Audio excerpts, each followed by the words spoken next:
Write your dreams down, they say, and then pursue them. Run at them. You can do anything you want to do. How often have you heard that? I'm not sure about you. I get the sort of idea of it, that, you've got to work hard, and things are better off when you work hard. There's no doubt about that. But when you hear statements like you can be anything you want to be, I'm like, well, I'm like 6'3", dude. I can't be a ballerina. I can't be a gymnast. I'm not, there's sort of these moments where you're like, this doesn't make sense, right? But there's also moments where actually as we pursue and as we go hard at our goal, even when it doesn't happen, it does turn up great and good things. And in a roundabout way, it has the same sort of impact. That's the story we're going to hear today on today's edition of the Towards Understanding podcast with Jason T. Smith, author of the book Unlikely, the man behind the Back in Motion company. He's going to share with us his heart and his passion to head down one particular avenue, and it just seemed like he could not get there until eventually he realized, maybe I'm doing this just in a different form. Maybe you feel a bit like that. Before we get stuck into this interview, would you rate, review, share this with others? It helps us get out there just that bit more. All right, let's listen to our conversation that I had with Jason T. Smith. G'day, Jason. Thank you for having me, Clayton. It's so good to have you in. And, we're not joking when you write your memoir. This is a big book, Unlikely. I mean, you went for it. Well, I joke, if you don't like reading it, it can double as a kitchen step to the high cupboards or a monitor stand or something of that usefulness. Oh, I love that. Let's get into this because there's so much to talk through, and I am fascinated with your journey. But it's interesting because I'm not fascinated by just your business journey, right? There is so much in that. We want to touch off on it. But I think you've got a uniqueness about you which says, I want to bring in my faith in all of what I do in business. And often perhaps we don't hear that enough. And that's the thing that really fascinates me about your journey. So let's maybe start with the faith aspect of it. When for you was, hey, my relationship with Jesus was actually a really important part of my life. When did that happen? I had a really defining moment when I was 10 years old. And so a lot of people might think that a naive young boy who should be playing skateboards and Ataris, if anyone remembers those computer games, what's he doing having a profound spiritual experience? But really that's what happened. And both my parents came to faith at about the same time. And I write about this in the book, Mum first, Dad a little later. And I have my own unique experience with God somewhere in the middle. Yeah. And it, in a way, started watching the cartoons on a Saturday morning and seeing these World Vision ads, which were a new genre, really, of trying to compel people to give $1 a day for the plight of the really poor and needy. And as a young boy, I'm almost traumatized by what I'm watching on TV as I see these impoverished kids. And I make a deal with God. I basically pledge to him that I want to become a doctor and work amongst the poorest of the poor, that these people must mean something to him. And it began an awareness of a God and an encounter that really I couldn't deny, even if I didn't have words to describe it. And I feel like God revealed himself to me in ways that have remained true. Yeah. So it's this interesting, as we're going to hear in your journey, that this moment of understanding a God who is real, mixed with this idea of changing the world for something better, in a sense, is sort of a constant for you. And we're going to hear that throughout your whole story. It's sort of been a part of your understanding of faith. It probably has been, and I wouldn't have necessarily done the alloy of those two until I reflect back on my story. So it wasn't a present understanding at the time. And I don't even know if it's always a healthy composite, because you want to relate to God in a way that is sincere and true and authentic, and not confuse it with the ambition of wanting to become somebody or do something that might be some of your own making. And I think for me, it's been, nearly 50 years of running those two lines in parallel, trying to differentiate how much of this is God and how much of my life is me, wanting to dial me down and dial him up and try and find the right balance. We're just going to skim over so many parts of your story. That's why there's the book, right? For people to get in and dig in deeper to it. But this passion and this heart started driving you too, right? You said, I want to be a doctor. We read in the book too that, you worked really hard. You really put your mind to it, but those scores didn't come. And ended up finding that you could get into physiotherapy, and you went, well, okay, I'll do that. Was that with a begrudging sort of attitude? All right, we'll do that. Or, okay, well, this is the next step. Let me still step into this space. I think the day that I found out that I missed out on medical school would be one of the lowest points in my journey. And there's been plenty to choose from. And so it gives you an insight, I think, into the devastation, the evaporation of a dream, the sense that everything I'd been working for a decade in already only my short life, yes. I'm sort of 18 years of age at that point, I just saw it crumble. And my identity with it, because in my mind, everybody who I'd ever talked to, everybody who I had shared my aspiration with knew that this is what I'd put my heart to, becoming a doctor. And physiotherapy didn't feel like a slight variation. It felt like a poor second choice, but my next best option. And it took me at least a year, I think, to reconcile that. But God, in his goodness, he helped me fall in love with physiotherapy. So by my end of second year, I got the opportunity to transfer into medicine, and forfeited that because I was now hook, line and sinker committed to physio, knowing it was a vehicle for a lot of what I had intended the medical pathway to provide. And one of the things that is a theme throughout your life, and we see it in the book too, is this idea that says, well, right, this is how I'm now going to get overseas and help people.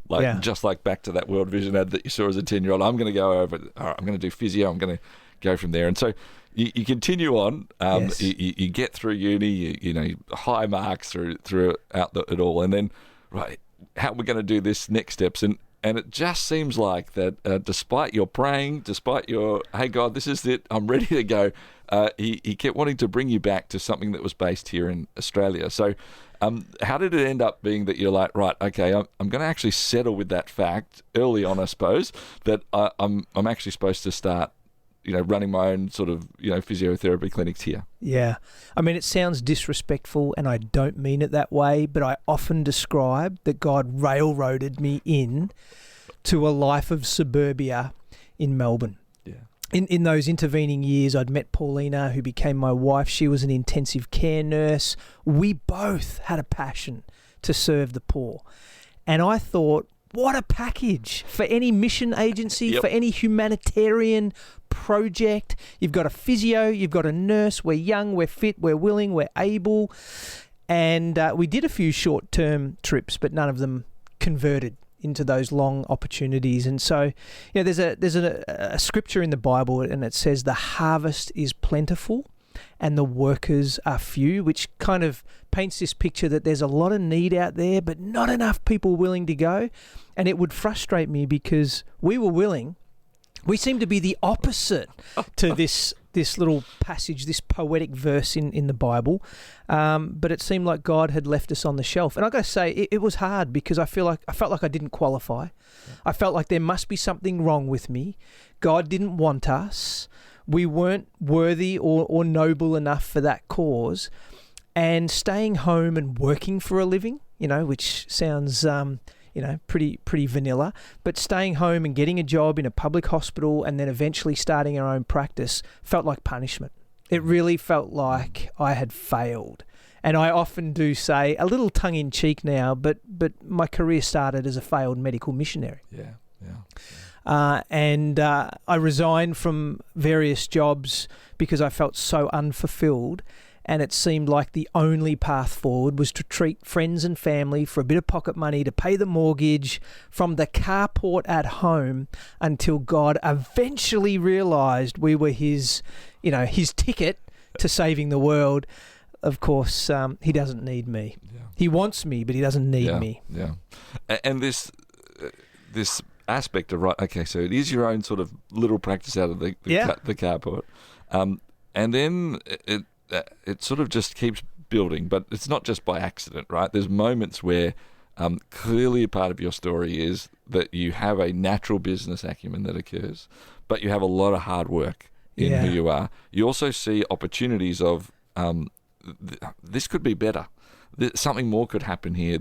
Just because that's the way it's always been done, it doesn't need to be. And these sort of, as I read your story and understand more of you, Jason, it seems like these three things keep colliding together, and then you add in your faith. That this is sort of what is the driving force from what this becomes, this sort of carport one to suddenly being a bit more, professional, as it were, and then actually maybe do we start actually franchising this out? Now, that seems a long leap and seems far, far away again from the medical missionary overseas aspect of it. So take us on that. Was there a moment in that period of time where you went, okay, I'm now doing this and this is part of God's plan, or was it always still, well, this is just the next thing until he's going to tap us on the shoulder? And we get there? I shouldn't have called the book Unlikely. I should have called it One Big Fat Accident After Another, because none of this was planned. None of this is my genius. Yeah. There was no blueprint. It's exactly as you described, Clayton. It's like God just kept revealing another opportunity. We took another step. And I can distinctly recall an evening late at night. I'm lying in bed. Paulina's lying next to me. She's already turned out the light and rolled over and gone to sleep.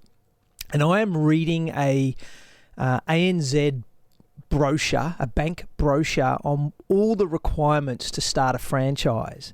And I remember being so disillusioned by how much compliance and rigor and complexity there was in this business model that I, not in anger, but more in resignation, just threw the booklet onto the floor, and I hit something and I made a noise, and Paulina woke up and she turns over and says, "Is everything okay? What's going on?"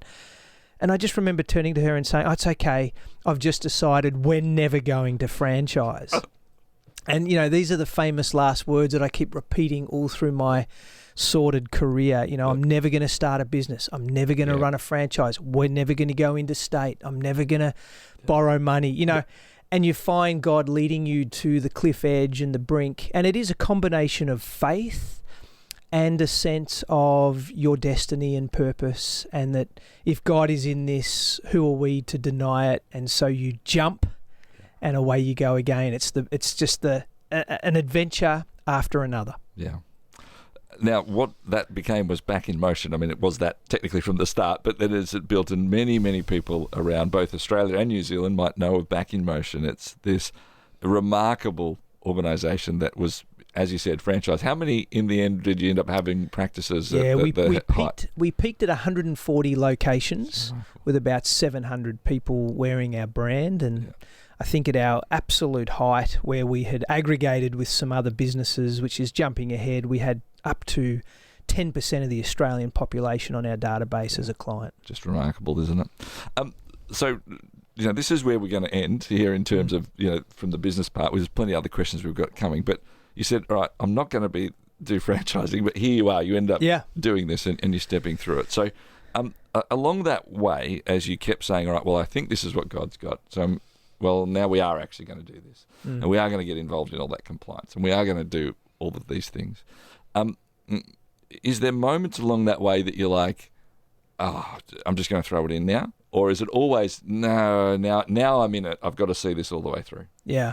There's a pragmatic answer and there's a philosophical answer. The pragmatic answer is, I am a workhorse.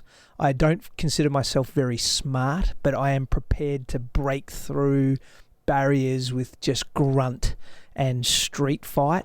And the pragmatic view would be, when I made my bed, I had to lie in it. So once we had agreed to run this national business, and we had taken on debt funding, and we had, employed hundreds of people, and they had mortgages, there's a bit in me that just says I'm never going to lie down and die. Yeah. But I think the more philosophical response is that God changed me along the way, and he opened my eyes to his greater plan. And whilst I couldn't see it from the beginning, and in fact couldn't see its totality even until the end, and I looked back, there was this quiet peace that kept assuring me that God is in this. And there was lots of uncertainty, but the next step was the right step. And I had a beautiful man come alongside me really early in the journey and just walk this whole 20 years with me. And so he was more than a mentor, not really a business coach, but he was like a soul coach. You know, he loved God deeply, had his own experiences in business, and he taught me really 4 iterations, if I quickly lay them out for you. Firstly, I thought it was business or ministry, business or missions, and it was a choice between the two. Then he helped me realize it was business and missions. I can do both, like have parallel lives, and this was exciting for me. You kind of then move on to thinking business for mission. So as we succeed and build the war chest, we can fund work I could never actually personally be involved in. That's fulfilling, that's meaningful. But eventually I got to this place of understanding business is mission. That actually the people I work with every day, the workforce, the client base, the industry that I'm in, I need to actually represent God and heaven in that space, and that actually fueled me. You know, that made me want to get up every day, keep going to work, push through the hardship, and not give up. Yeah. You know, it's unfair. It's been 15 minutes. We've pretty much covered this whole part. And the reason I've done that is because there's so many other things we want to dig into on different aspects. So we're trying to give an overview, especially in our first sort of part of the conversation. We're going to come back with Jason a little while to ask a bit more. But just before we do go to our first break here too, wanted to talk about the way that you felt along this journey from, you know, okay, I want to be overseas doing this to, and now it's not the medical, it's the physio, to now I'm not franchised, I am, and now I'm running this massive thing, and I'm all of these people who are expecting a whole lot of things from me, both in sort of a national office that you've got, and then all those who are franchised. You know, it's this remarkable network that one little moment here and there can just trip up everything else, right, along the way, as we certainly read in your book, which we'll get to some of those. I suppose I'm wondering about your different interactions with God through that. Do you see that God was working differently with you, or were you working differently with God in each of those iterations as it went, or is that an unfair dichotomy? I think I haven't quite thought of it in those terms before, but I think the honest answer would have to be both. That God is so gracious and gentle and understanding of wherever I was at along the journey, that he was able to shapeshift a little and approach me at different angles and bring me different convictions around what he wanted me to learn in those moments. He's more than just a one message God. He has, he's a master communicator. So he was able to tailor his message in such a way that I would hear it at different times along the path, which meant he looked different at different phases. But the great miracle in this whole story isn't that God changes, because he's ultimately unchangeable, right? He is everything we need him to be. It's that I changed, is that he kept helping me pivot and ultimately concede to what he needed me to become in those moments. And so I look at it really and think, wow, my conversation with God over 20 years has got deeper, it's got richer. In some ways, it's got simpler as well. And he has arrested my attention on so many moments where I thought I understood something, and he revealed a truth that showed me I had never seen the fullness of what he was doing. So it's a relationship like any other. Like, it gets deeper and richer with time, but we relate differently over that time. I don't know if I've answered your question. No, that's good. But I would say both of us. Yeah. Like we said, we're sort of trying to do a bit of a summary of it, and then we're going to deep dive a bit more on some specific areas. But the last part of this part with Back in Motion is that actually, after all of this work, and then, as you described beautifully in the book, Unlikely To, you just set a new vision of what you wanted to do. And then suddenly there was all these offers to buy the business, which in the end you did step forward in, and, some crazy, expectations that what you had originally set and then what actually happened was so far above that, which was unbelievable, the offers that came in. And you did actually end up selling that as well, which I think is also an interesting other aspect, right? That here you are, you feel like this is what God's got you on, this is the plan, and then suddenly you've got to let it go. So I want to ask an identity question around that, that says, how do you, after all of this time, that it almost feels like you were trying to say, this is my identity, God, I'm going to go and do this, and then for ages he kept saying, no, I want you to do this, I want you to do this, I want you to be this. And then suddenly that's not there. Yeah. How did you deal with the identity question, or did you not? And you're like, actually, I was completely prepared for that, and I had no problems. I wasn't holding on to that as part of who I was. I think the identity thematic follows us through the journey of life. I don't think you're ever done on that question, because God's wanting to tell us who he made us to be, and we're trying to remind him who we want that story to look like, or what we want it to look like. And I think it's reconciling that moment by moment right through the journey. You're right, I had launched a 2030 vision inside the network. I had gone big and bold. I was talking about 10xing our growth, expanding into all new territory with new services. I had put it all out there, and within 2.5 years of making that bold declaration, I was a nobody. Like, we had completely divested our holdings in that group. And Paulina and I always felt it was never our business to sell. It was a kingdom asset. It was part of God's redemptive plan for our life and other people's lives. And we were stewards, and we just needed to caretake it on his behalf. And so coming to the decision to sell was big in lots of ways that we might get into later. But from an identity point of view, I had to dissociate. I had to appreciate that God didn't need me in that business anymore, which means he must have another assignment, an alternate purpose. And this was him going the long way round for 20 years. It wasn't about he needing a national health brand.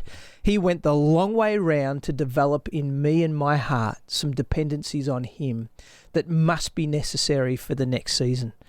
And I make that sound simple because I say it quickly. Actually, that's big, it's painful, it's deep, and I'm still working through it 3 years on. Yeah.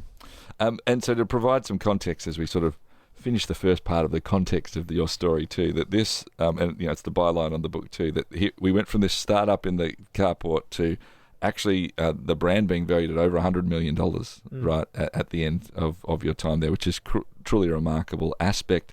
And again, it's not all about the money or the value of it. It's in terms of finances, but the aspect of the journey that you've been on.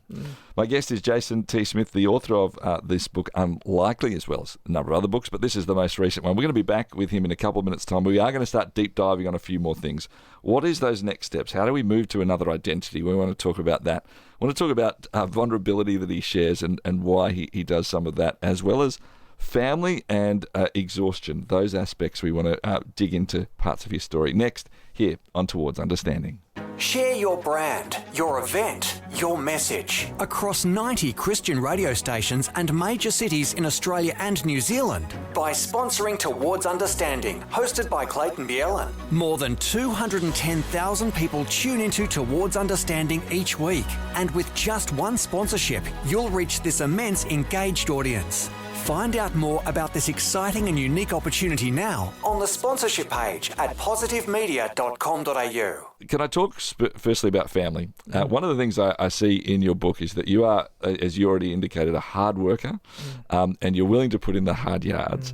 There was a sense as I read it that I'm like, how's your family going at this moment? How are you going with that one? And there was oftentimes you dip back to the family aspects of it, but I'm just wondering, because I think there is always this tension, both in business, in life, even sometimes people when they're working in their church, volunteering, where sometimes we end up this weird balancing act that so many people try and understand between whatever the thing is and family. For you, what was there moments that you go, I think I actually nailed that well, or I could have done that better? I am, for people who are listening, I'm shaking my head at the question, because the three themes of this book are faith, family, and franchising, the three dirty F words, right? And I couldn't tell the story without being honest about the shortfalls, the tensions, and sometimes the breakthroughs that Paulina and I would have experienced as we tried to navigate business and family. And so I would have to admit right off the top, I got it wrong a lot. I really did. But Paulina and I, we learnt to embrace the tension of what some people colloquially might refer to as work-life balance or home ministry balance. I don't like that term. I think it sets them up as opposites. Yep. Actually, they're an integrated whole. I can accept ratio. There's a ratio in our lives. But we would... I often use the word synergy, work-life synergy. Like Yeah, I like sometimes work has to have more, sometimes life has to have Yeah. more, and it has to go up and down. Anyway, Jesus and the apostles, Yeah. they model not perfect 50-50 balance. That's right. And so there's seasons. But we also can't use that language as a get-out-of-jail-free card to become reckless and disproportionate and to obviously violate our family values. And so Paulina held me very accountable over that 20 years. She is a strong, resilient woman. She has convictions. Home is very important to us both. She knew I valued family, but I relied on her so often, more than I cared to admit at the time, to hold my feet to the fire. Because there is a noisy, noisy world out there, people pulling me in all sorts of directions. And she would often remind me, you have 700 people screaming for your help, for your attention, wanting more from you. And for her to get the family's attention, for her to get me back focused on home, she had to at least equal that noise. So that meant there was some conflict, there was some tension, but I think of it as really positive tension, positive force. Of course, in the moment, it doesn't always go down that well, but as we reflect on those moments, we would learn, hey, this is good. We need to keep pushing, fighting for family. Yep. And I'm pretty honest in the book where I got that wrong. And I think hopefully people see some strategies of how we started to right that ship. Yeah, that certainly does come through. I suppose I also just want to push a bit more, because especially thinking of someone who's maybe going, I've done a bit of that, and now I'm living in a regret of, I'm never going to get that time back with the family there, or whatever else it might be. I want to fix it, and so, okay, the future's going to be a bit better, but there's an aspect of it. Have you ever gone through that aspect yourself of, did I regret some of that, and what do I do with that? Yeah, I think you can only move forward. You can only own the moment and move forward. You can salvage lessons from the past. You just can't change it. So I would give people a little bit of reprieve from beating themselves up over lost moments, and accept that today's a new day. Yeah. I would actually start with the people you feel you want to make good on, those relationships you want to double down and invest more into. I would start by just using language that owns some of the missed opportunity. Let them hear you say you want to make a greater investment into the future, and then put some rigor around that. I mean, literally set some ground rules, put some accountabilities in place, allow people to call you out on it, and be very practical about that. So diarize it if you need to, put boundaries around you. Yeah, love that. Let's stay with Paulina, especially because she is clearly a hero in this book, and that's lovely to see. But I think also there's moments where I'm like, man, Jason, would you just listen to her more, please? And I think especially around the vulnerability that you actually showed in that. And there's multiple times where you're very honest about people who are really trying to rip you off, who are doing a dodge to you personally or to the business. And it seems like, in one sense, to your credit, right, the empathy you have for that person, everyone else might be saying, and then Paulina especially is like, I think they're trying to pull the wool over your eyes. And it's like, every time you're like, no, I'm sure it's good. Give them one more chance, Clayton. Give them one more chance. It did get by the end, I was like, man, I'm impressed with this guy's vulnerability. But I'm also like, hold on, she said it again and you didn't listen again. You're not the first person to be making this observation, Clayton, that I'm a slow learner. I've earned a PhD in naivete, that how could I be that gullible time after time? And people have said, literally reading the book, I am so frustrated with you, Jason. Would you just learn from the past chapter? But we don't live our lives like the book I've written. You don't actually have... It's like when we read the Bible, we think, it was so easy for Joseph because, he went into a prison, but only a few moments later, he's second in charge of all of Egypt. And we think, he didn't have to wait that long. No, it was years and years and years. So when you're living it, and this would be your listener's experience, when you're living it, you often can't see the forest for that tree right in front of you. Yep. I am wrestling this idea of I want to serve the purposes of God, but I'm stuck in a commercial world with hard realities. And there's this tension of how much of me needs to be hard-nosed businessman and how much needs to be a compassionate capitalist. And where do I draw the line? And do I give people a second and third chance? And you see some glaring examples of where I get it wrong in the book, and people do take advantage. But then I still sit back and I just think, God, you might have a purpose in that I still can't see. At least it's humorous reading for everybody else. My wife gets to tell me, I told you so, every other day of the year. And you just don't know what's happening in the human heart. Yeah, there's sensational vulnerability in it, which I think we so misunderstand when we talk about our life story, that we need to share the vulnerable. And I'm not meaning it to be like, oh, I'm now sharing. Some people say, I'm going to share vulnerably. And then it's like, well, you're not if you're even saying it, right? Actually, the bad stuff that you've screwed up is so powerful. And so I thank you for sharing that. And I think that the connection I started putting with it is that your constant refrain, and your often refrain, and especially how you finish the book too, is around that this is about people. It's about people. And it feels like this is what you're doing in those moments, right? You're giving that person another because it's about people.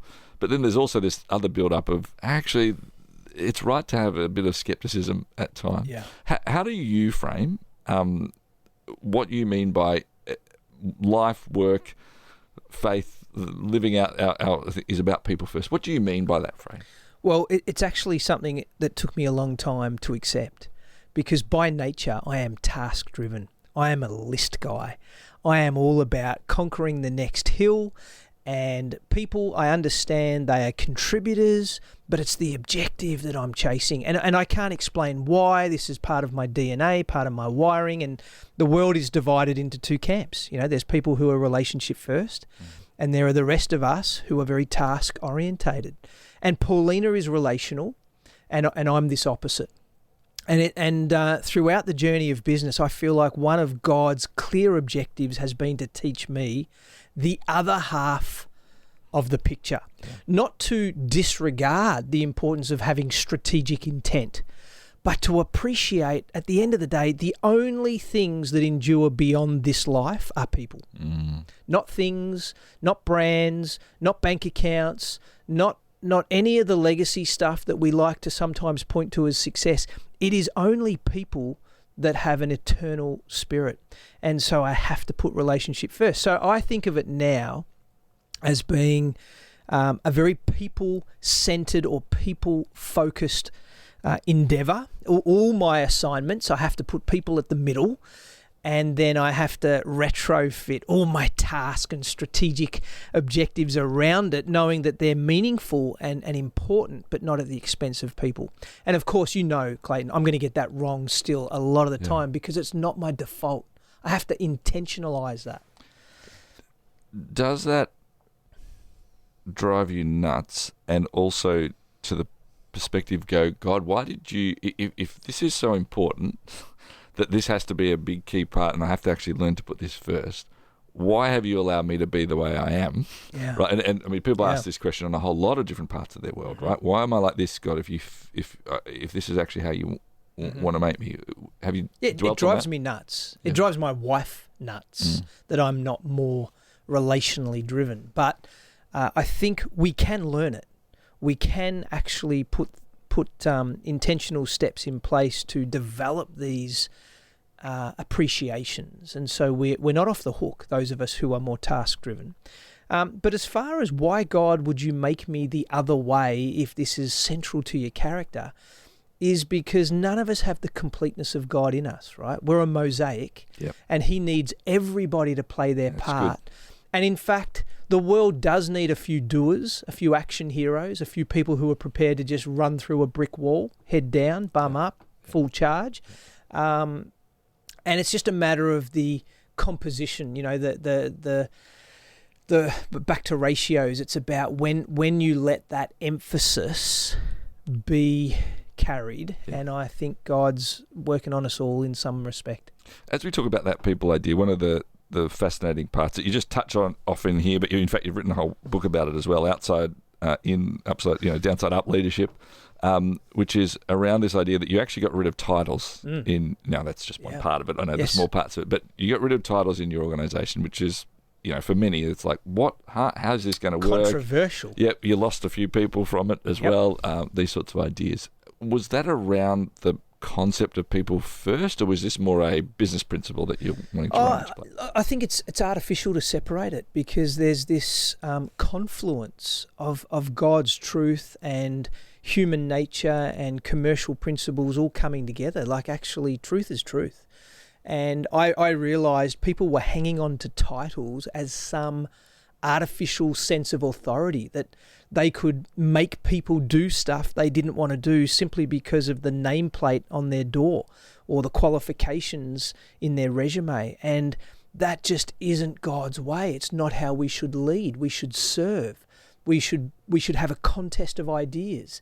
The newest, youngest graduate physiotherapist who had just stepped on the job should be able to voice an opinion with safety about how we could do things better and differently. And me, as the founder and the guy who had always been there, shouldn't be able to trump in just because I had more money in the bank. Like, we needed creativity and innovation. And by detitling the organisation meant that not everybody had the same responsibilities, but we allowed them to contribute with two things: what they loved and what they were good at. Yeah. And I think that actually unleashed, and the evidence would suggest, in that we grew our business. In the next 3 years, we doubled our organisation in what had taken us 12 years earlier. And I think the cultural dynamic is an important part of that. Yeah. It requires constant focus on people, right? Wow. Like you can't actually do it as soon as you take your eye off the ball there, then that won't work anymore. That's right. Yeah. Yeah, you need to be always thinking, how do I bring the best out of the people around me? Yeah. And that requires energy. Yep. Yeah. As we see your story and this idea of how you want to be missions focused, and then part of the final part of as you've sold Back in Motion, you're like, well, actually there's a lot of money now sitting here which we're able to put into a foundation which actually then can keep going and supporting missions, right? Like, you are actually doing the thing that you felt like you should be doing. It's a different way, but it is there. There's also another part of your world that you've stepped into, which is around chairing Halftime as well. And there's many other things that you're a part of, but I'm zoning in on this one, I suppose, because I think it's a good conversation within this space of talking about business and purpose and life and faith. Can you tell us a bit about Halftime, and I suppose why it's important for you right now, and what's your message for others as you want them to think about what it means to be at Halftime and what that might. So Halftime's an organisation that initially started in the US. Bob Buford has a great story and his own book titled Halftime, which I would encourage your listeners to read. But it's now a ministry expression or a facilitation of people in transition. So they could be career-minded, they can be mums in the home, they can be high-net-worth individuals divesting their businesses, but you are going through high-stake decisions that are changing the trajectory of your life or offer that hope, and you don't know how to navigate change. And so we are helping people by coaching them through processes to really consider, what would God's best intentions for your life be as you look into the future, even with some uncertainty, so that you have courage to take the next step. And there's a little tagline, it's, get clear, get free, get going. So get some clarity, free yourself up from some of the obligations of your past assignment, and then get going with whatever is new and fresh ahead of you. And there's a notion of parallel careers even, that you might not just do one thing, that as you move into the second half of your life, you have skills and talents and finances that enable you to maybe do a multiple range of things. And so we're seeing some incredible stories come out of this space. Yeah. Often people who've been through a pretty intense period of life that, it was 20 years where your world was focused on Back in Motion, what it is. It's been a few years now, but there's a period of hey, like I need to step back for a bit. I need to just take a moment and find that. Have you found what your next one is? Like, do you know what you think that call is, or is it the same call that God's always had? It's just going to be shaped differently for you. So Paulina made me commit as we signed the sale contracts. She said, Jace, I need you to say no to every opportunity for at least the next 12 months. That's good. And it was agony, Clayton. It was agony because I am so wired for the next thing, and there were so many invitations to do something, and we were cashed up and we could invest into all sorts of new possibilities. And Paulina just kept looking at me over the kitchen table, and she would say, as I would espouse the next iteration of possibility, she'd say, remember, it's a no. It's a no for a whole year, or at least a not yet. Yep. And so for probably 1 to 2 years, we've just been in what we've called our decompression bubble as we've let God heal us from some things. Yeah, it was pretty intense. You know, the season, particularly as it concluded, we were exhausted. We wanted to double down on family. We wanted to, you know, look at each other and really make sure that the next adventure would be together and not taking us down separate tracks. And so we had a self-imposed sabbatical and really used that time to just refresh and let God speak to us, you know, without all the noise. And I think that's been super healthy. And then there's this kind of second innings now where we're starting to drop low-cost probes. So if you think of the oil rigs, they don't bring in the big drills until they know they're going to strike oil. They just do lots of little pilot holes. So we're dabbling in different things. We're getting our charitable trust up and running. We're supporting some amazing projects where people on the ground are carrying the weight of that responsibility. I'm chairing half-time. I've got a few investments. We're not bored and we're not passive, but we're low-cost probes. We're just doing pilot holes. And the prayer really is, God, when you have the next big thing you want us to wholly commit to, you know we'll be ready, we'll be healthy, and we're waiting. And I think between here and there, we serve other people's visions. Yeah. And that's okay. You know, I've spent 20 years running hard down one line. It's good to serve other people's mission and just help where we can. Yeah, love that. Jason, thanks for being so honest today and having a chat with us in the book as well. We appreciate that, and hopefully, as we said, you know, the name of our program is Towards Understanding, that somebody who's perhaps living a life of faith and in business can take something from you. So maybe someone who is not quite sure about faith and that understanding has heard your passion and how faith can actually doesn't stop you from doing what life is. It's actually integral to it and a huge part of it. So we thank you so much for your time. My pleasure. And to all your listeners, just encourage them. Live on purpose, not by accident. Yeah, love that. Jason T. Smith, author of this book, Unlikely, and we've got 5 copies to give away right now. So the first 5 who head to our website, towardsunderstanding.com.au, connect in with our team there and say, look, I'd like a copy of that book. We will get that to you. So head there right now, towardsunderstanding.com.au.